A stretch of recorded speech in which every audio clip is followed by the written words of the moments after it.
4 PM news network में दोस्तों आपका स्वागत है। मैं हूं आपके साथ राशिद ज़हीर।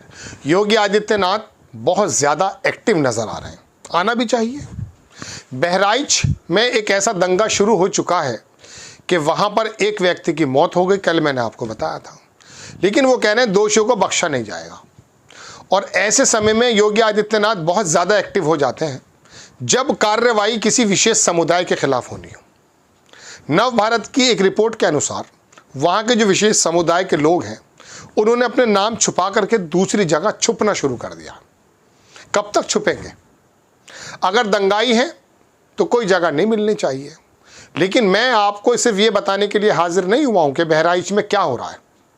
मैं आपको बताना ये चाहता हूँ कि योगी आदित्यनाथ की ताकत गाजियाबाद में जब एक दरिंदा नाम का व्यक्ति, एक दरिंदा रूपी समाज के ताने बाने को तोड़ने की कोशिश करता है, उसको जेल में क्यों नहीं ठूस देते?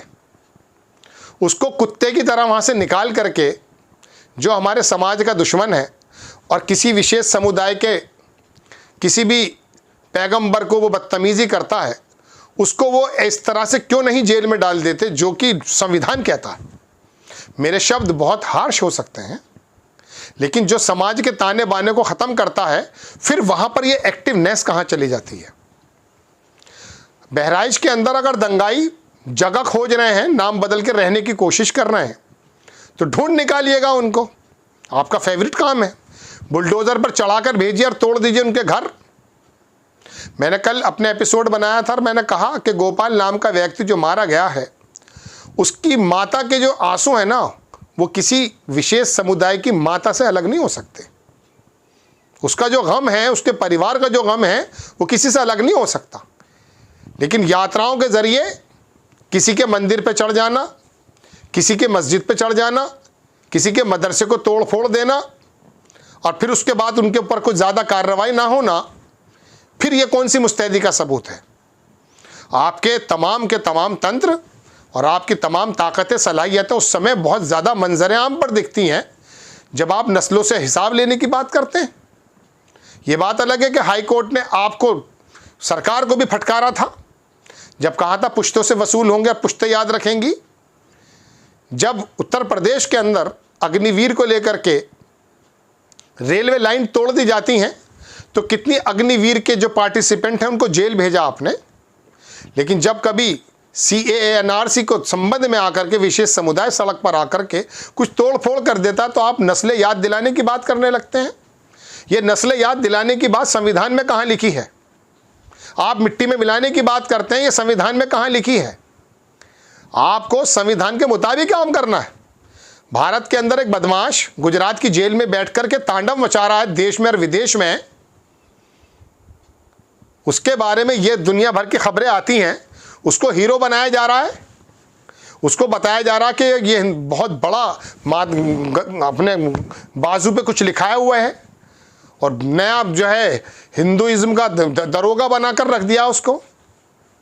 ऐसे समय में ये तुष्टीकरण, ये सलाहियतें बताना और बहराइच को सामने रख करके उपचुनाव या 2027 के चुनाव को साधना, ये कहाँ की अक्लमंदी है? ये तो आपके और मेरे समाज को तोड़ने की बात है। दोस्तों, बात यह है कि बहराइच में जो भी कुछ हो रहा है या इसके अलावा जहाँ भी कुछ होता है, हर जगह कानून का राज होना चाहिए ना। बिल्कुल कीजिए, वहाँ एक आदमी मारा गया है, लेकिन कानपुर के अंदर भी मारा गया, तबरेज़ अंसारी पहलुकान भी मारा गया है। गाज़ियाबाद में गुंडा निकल करके आता किसी मठ से और आकर के वो किसी के पैगंबर के बारे में कुछ बात कहना शुरू कर देता है और फिर धनधनाता है और उसकी आग जो है देश के अलग अलग हिस्सों में लगने लगती है। क्या समझाना चाहते हैं? मैं मुंबई में था तो वहाँ पर एक ऐसे ही प्रदर्शन चल रहा था, उसका जो सर्वे था, मैंने उनसे पूछा कि आप काम तो वही काम कर रहे हैं जो भारतीय जनता पार्टी चाहती है, यानी कि जो हिंदुत्ववादी दल चाहते हैं कि आप लोग सड़क पर आकर के काम करें, उनका मकसद पूरा हो जाएगा, वो चुनाव जीतना चाहते हैं। बोले बात तो आपकी ठीक है, वहाँ गिरी नाम का था नासिक में एक, तो बात तो आपकी ठीक है, लेकिन हम अपने पैगंबर के बारे में बर्दाश्त नहीं करेंगे। और बात उसकी किसी हद तक जायज़ भी है। कौन सा धर्म कहता है कि किसी के पैगंबर, किसी के अवतार के बारे में आप इस तरह के अपशब्दों का इस्तेमाल करें कि उसके मानने वाले लोग सड़कों पर आ जाएं? और फिर सड़क पर आने के बाद जब लोगों की मौतें हो जाएं, उसके बाद फिर अपनी आप ताकत का कहीं कम और कहीं ज़्यादा इस्तेमाल करने लगे। संविधान के ऊपर शपथ इस तरह से ली जाती है। बताइए, आपको लग रहा होगा बहुत से लोगों को लिखते हैं लोग कि नाम राशिद ज़हीर है इसका, ये बात इसी तरह से करेगा। लेकिन एक बात बताइए, कल का मेरा एपिसोड निकालिए, मैंने उसमें कहा कि गोपाल नाम के व्यक्ति की जब लाश देखी होगी परिवार के सदस्यों ने, उनका रोना कहीं से भी झूठा नहीं होगा, तकलीफ का मकाम है। बल्कि मैं आपको एक छोटी सी बात बताऊं दोस्तों, इस्लाम के अंदर एक लाइन है, लिखी हुई है बाकायदा, कि कोई बेकसूर इंसान, वहाँ कोई धर्म का नाम नहीं है, अगर मारा जाता है तो उसकी मिसाल ऐसी है जैसे सारी इंसानियत को मार दिया जाए। ये बाकायदा उसी पैगंबर की ज़बानी बात बता रहा हूँ मैं आपको, जिस पैगंबर की बदतमीज़ी वो गाज़ियाबाद का गुंडा करता है।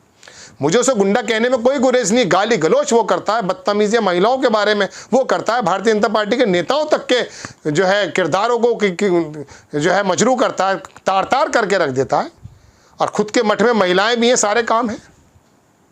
उसकी शक्ल सूरत, उसकी पर्सनैलिटी अगर देखेंगे तो आपको लग जाएगा कि नफ़रत के अलावा कोई बात नहीं करता है। तो आपके तमाम बिल्डोज़र, तमाम तंत्र वो बिल्कुल फेलियर हो जाते हैं, हिरासत में लेकर पता नहीं चल पाता है, वो भी तमाम दुनिया का दबाव लगने के बाद। आप तो बड़ा शानदार हो वो चलाते हैं, आप तो मिट्टी में मिला देते हैं। यहाँ मिट्टी में क्यों नहीं मिल रहे लोग? बहराइच को, आसपास के इलाकों को, वहाँ के लोगों को पलायन करना पड़ जा रहा है। विशेष समुदाय के लोग डर डर के भाग रहे हैं। और फिर वहाँ बाबा सिद्दीकी का जो मर्डर करने का आरोपी है, यहाँ का एक अधिकारी कहता कि जब तक पूरा कन्फर्म हमारे पास नहीं होगा हम गिरफ्तार नहीं होने देंगे। ऐसी भी खबरें आती हैं। यह हालांकि ज़बानी सुन रहा हूँ मैं भी, इसकी पुष्टि अपनी तरफ से नहीं करता भी।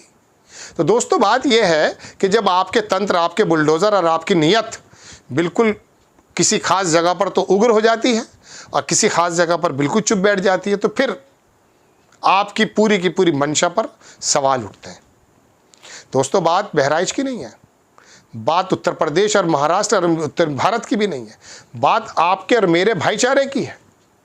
देखिए, चीन अंदर घुसा है, कल ही रिपोर्ट है। कनाडा से क्या मामला चल रहा है, फाइनेंशियल साउंड क्या चल रही है, जिस महाराष्ट्र की बात चल रही है 7 लाख करोड़ रुपए का कर्जा उस पर है, इसके बारे में कोई खबर देने की जगह अगर आपका और मेरी खबरों का, मेरे ज़माने बाद ये खबरें बनाएंगे दो, वरना मैं आपसे सिर्फ राष्ट्रीय मुद्दों की बात कर रहा हूँ। तो ये मुद्दे छोड़ करके जब इस बात पर आने लगेंगे कि गिरी क्या बोल रहा है और वो यति क्या बोल रहा है और बहराइच में क्या हो गया है, तो आप ये बताइए कि कौन सी जगह पर छुपते फिरेंगे हम और आप? बताइए। जब अधिकारी और सरकारें इस प्रकार का पिक एंड चूज़ वाला रवैया अख्तियार करेंगी तो फिर तो ये संविधान के मुताबिक नहीं है। इसका मतलब ये है कि आपको अपने पुराने ही मेथड पे आना है और वो 100 बरस भी आपके होने जा रहे हैं। आप उसी पर लेकर के भारत को, उत्तर प्रदेश को, हमारे पूरे के पूरे खित्ते को एक तरफ ले जाना चाहते हैं। ले जाइए, कोई दिक्कत नहीं है। आपको खबर कैसी लगी अपनी राय कमेंट्स बॉक्स में ज़रूर दीजिएगा। चैनल को सब्सक्राइब कीजिएगा, शेयर कीजिएगा। नेक्स्ट टाइम मैं किसी खबर के साथ हाजिर होता हूँ। जय हिंद।